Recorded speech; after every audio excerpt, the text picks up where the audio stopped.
So usually I don't like, I'm usually like walking around my house and I'm doing stuff while I'm vlogging, and I have not vlogged in a while, but this one is gonna start off different because I don't have to tell anything I don't want to, but this is doing life with Miranda, and I feel like maybe this will help somebody else. I don't know, but, and I don't know what the outcome is going to be of this vlog, so that's why I'm starting it today. Okay, so a little bit of a backstory.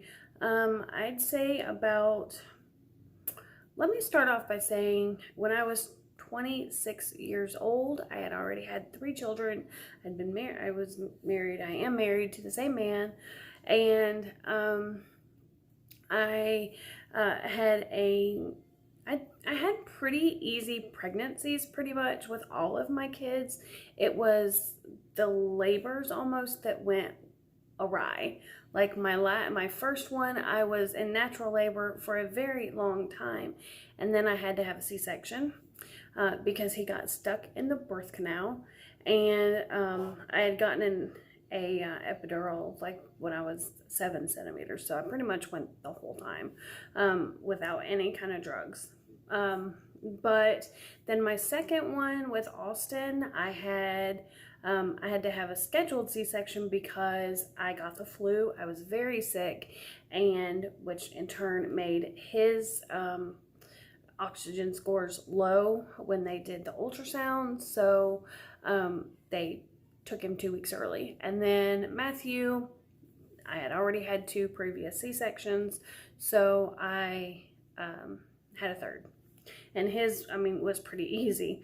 Austin's was like, it was terrible because I kind of felt the first cut when they did my C-section, and so they had to give me what they call ketamine, and it's like a drug that will pretty much put you into amnesia and you're not supposed to remember anything. I remember that, but I wonder how much I remember because I have it on video. Like my husband videoed. So anyways, but I do remember a lot. I just don't remember like the pain. I remember, you know, being very, very, very, very, very, very, very uncomfortable, and then they put the stuff in my IV and I was out. So anyways, that has nothing to do with today. That was 20 something years ago. My oldest is 20, my Austin is 17, and Maddie is 15. So anyways, then when I was 26 years old, I had my was having a lot of pain in my abdomen area, and so I went back to the GYN, and he did an ultrasound, and like, I'll never forget the look on his face. It was so bad. He looked at the ultrasound screen, he looked at the nurse, and then looked back at the ultrasound screen. Like, it was like this. Like, it was almost like, and I knew the doctor. I was pretty close to him, and he was just a really good doctor. And so the look was like almost horrified. I was in there by myself. Mike was at work. I just thought I was going to, see what was going on. And anyways, and I was like, do not. I said, don't look at her. Don't look. You just tell me, because I can tell by the look of horrification on your face that it's pretty bad. And he was like, yep. He's like, you need to have a hysterectomy, like yesterday. And so I was like, excuse me, And the thing is that I had these pains before. I had endometriosis, and I had these pains before, and when I was pregnant, when I found out that I was pregnant with Matthew, my last child, my 15-year-old. And I thought I was going to have a hysterectomy then. And I went for the pre-op work, like they did my blood work and a CT scan, or they were going to do a CT scan and all of that. And when they did the urine test, I found out I was pregnant. So, you know, then they were all worried. They were bustling around. Mike was at work for that too. And, you know, they were like, oh my gosh, because then they thought it was an ectopic pregnancy because of all the pain I was in. But, I mean, he's here. He's 15. He's perfect. And I didn't tell anybody else that.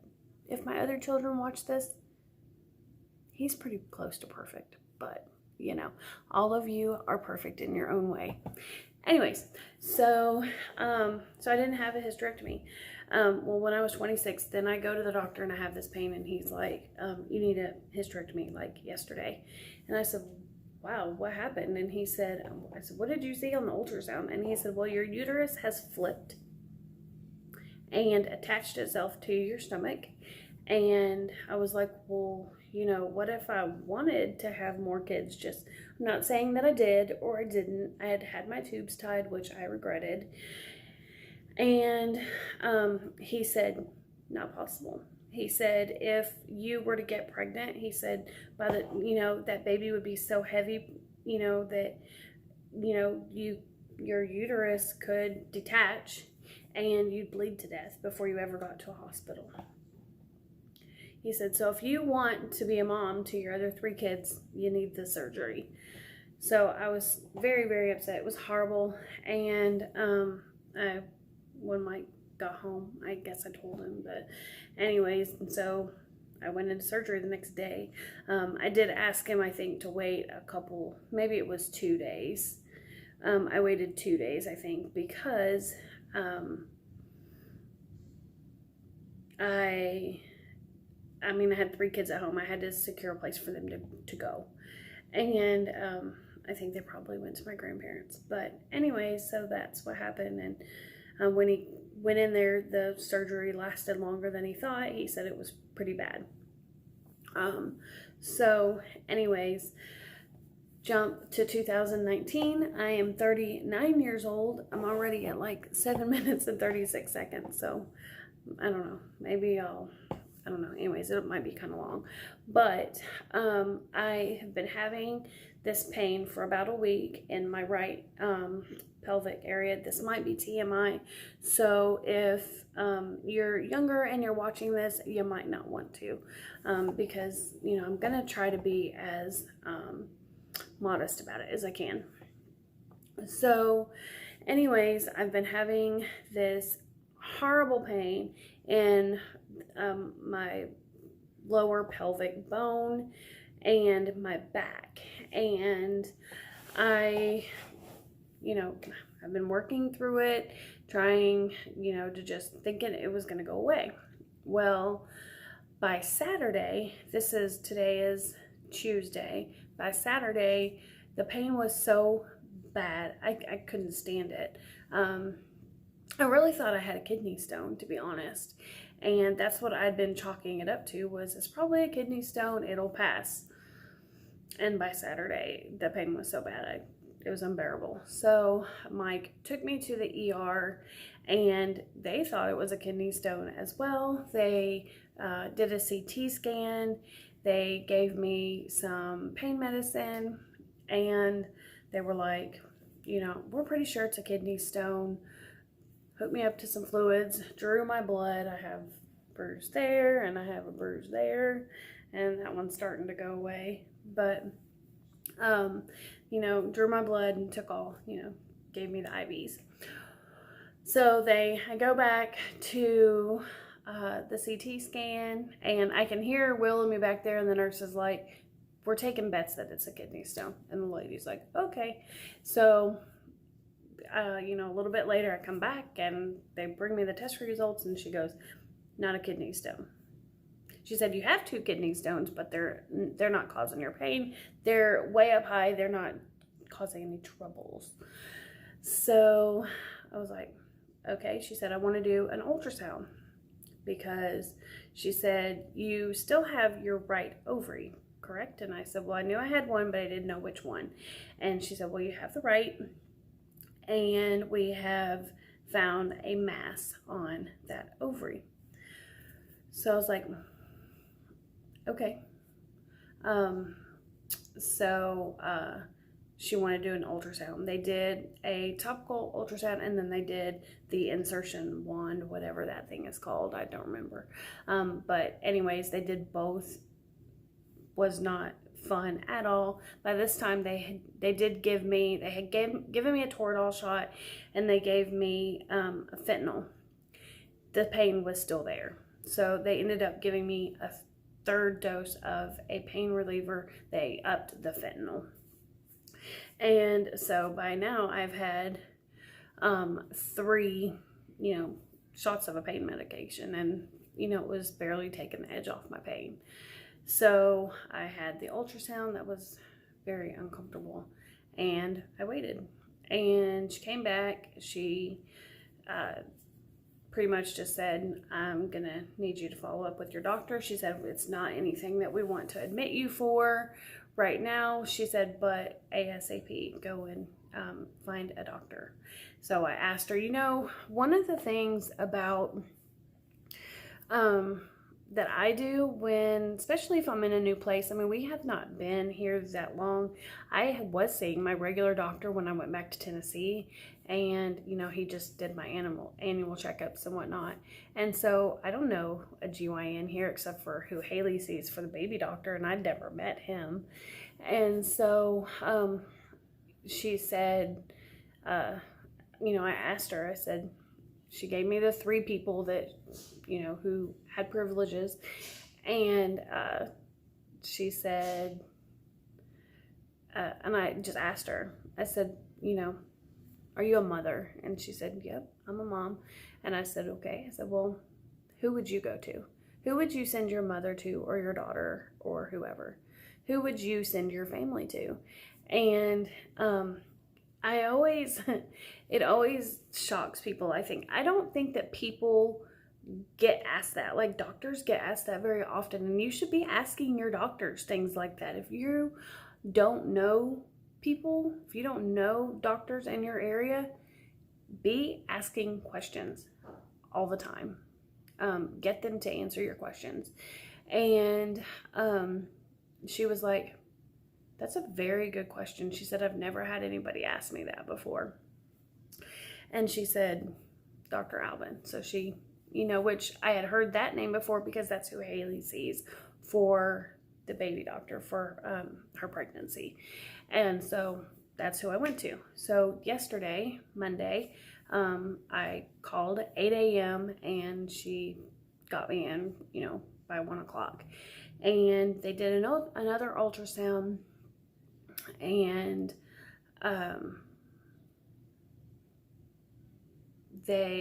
he said, yes, you do have a mass on that right ovary. So he said, we need to do surgery. And if you don't know, there is a difference in a cyst and a mass.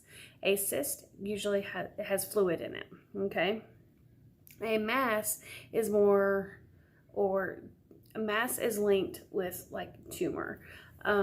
They can be malignant, benign, they're not always cancerous. So I'm trying to keep a positive mind, because he did say that he did not think it was ovarian cancer, but he couldn't say for sure. He said if he was 100% sure that it was, then he would send me to Omaha.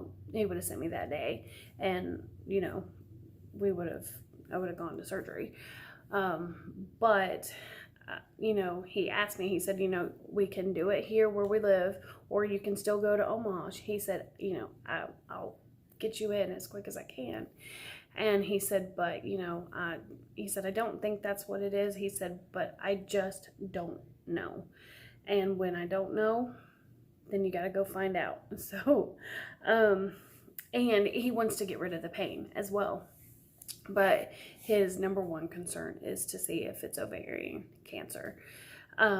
I do have a history of cancer, and not ovarian cancer as far as I know on either side of my family, but my mom's sister did have breast cancer.